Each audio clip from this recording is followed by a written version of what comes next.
pass when my opponent has a single sleeve lasso using a stacking pass.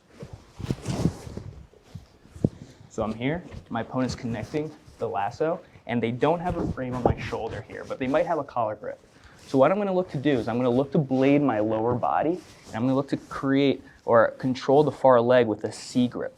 Now it's important that I don't grip their leg with my palm facing the floor.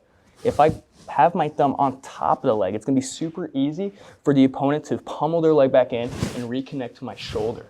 So what I'm gonna look to do as I blade my lower body is I'm gonna look to control with the C grip under the leg. So I make sure my thumb is under the Achilles here. So again, I'm blading and I'm making a C grip with my thumb under the Achilles tendon. And now when they go to pummel their leg, it's super tough. The angle doesn't allow them to be able to pummel back to the shoulder. Now from here, watch how I'm gonna connect my elbow to my knee. So I'm shuffling and I connect my elbow to my knee so that they can't exploit this space to attack triangles or omoplatas. So if I circle with this space open, my opponent, can exploit that space and start breaking down my posture and attack my upper body. So I'm grabbing the collar, my elbow's tight, my shoulder is applying pressure to their foot. I'm blading my lower body as I connect a C grip with my thumb under the Achilles.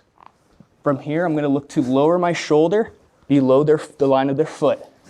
So I'm gonna bring my posture down, open up my elbow so that my shoulder is below their foot. So I'm here, bring my posture down, open up my elbow, and now watch. Once my shoulder opens up that space, now my head is also below the line of their foot. Now I'm gonna switch to C grip, so I'm cupping the foot underneath.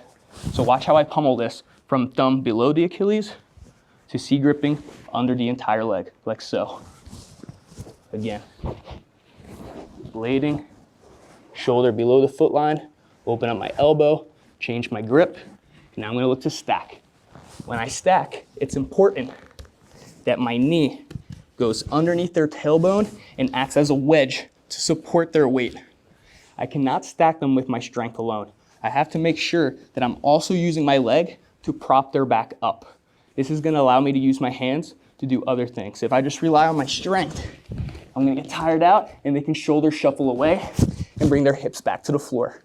I don't want them to be able to do that. So I'm here, shoulder below the foot, flare your elbow. Now my head's below the foot. And now once I switch my grip, I start applying forward pressure and getting my knee underneath that tailbone. Once I'm here, it's gonna be super easy to finish my stack pass. There's leg drag options or a traditional stack. From here, because I still have the sleeve grip, I'm gonna bring my knee over this leg. I'm gonna strip the grip using my knee on the knuckles, and now I'm gonna switch my grip. Boom. Notice I'm still wedging them up, not using any energy to hold them. I'm gonna switch to the knee. I'm gonna cup the hip here, and all I'm gonna do is I'm gonna lift and create space. So I'm pressuring in, all my weight's driving on their leg. I'm gonna create some space and shelf their leg on top of my hip. From here, I'm gonna punch this grip to the collar, pulling them close to me. This grip goes from the near hip to the far hip.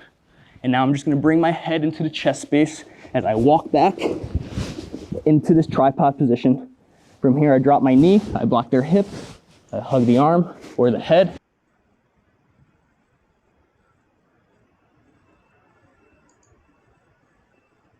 So just like in the concept videos, if I can navigate lasso, and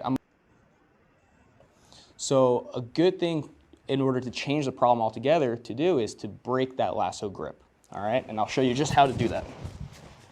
So we're in the lasso, and I'm here, I'm bleeding my lower body, and I'm trying to beat this leg, but nothing gives, okay? So one thing I want you guys to be mindful of, especially whenever we're trying to break the lasso, is we never wanna lead with our left leg. Okay, this is a huge mistake. We always want to make sure if that our right arm is entangled, that our right leg is leading. Why is that? Well, if for any reason I lose control of this foot and I'm stuck in De La Riva, this is a much easier guard to deal with. If I lead with my left leg and they grab my left ankle, now I can get stuck in De La Riva, but it's just not a regular De La Riva. It's a De La Riva where I have a lasso on my free arm. And this is a really tough guard to pass. So in order to just prevent that from happening altogether, just make sure if your right arm is entangled, that you're leading with your right leg, okay? It's always gonna be symmetrical. So I'm leading with my right leg here. All right, so we can't beat the far leg, I can't stack, I can't knee cut. So what do we look to do? Well, for starters, I wanna look to control this leg. If I can keep this foot stuck, it's gonna be hard for them to transition to other guards. So I can make a sleeve grip to keep this leg in the lasso, or I can cup the ankle to keep this foot in the lasso. Whatever you feel comfortable doing to make sure that in the process of breaking this grip, they can't just abandon the lasso and connect to a different guard, be it spider hook or de la Riva. All right, so we're here, blading my lower body, leading with my right leg in this case, and watch how I just keep this foot here, stuck. Now try to go to de la Riva, no can do. Try to go to spider, no can do. All right, now all I'm gonna do is bring my left leg closer to my right leg, so now I have utility in this foot.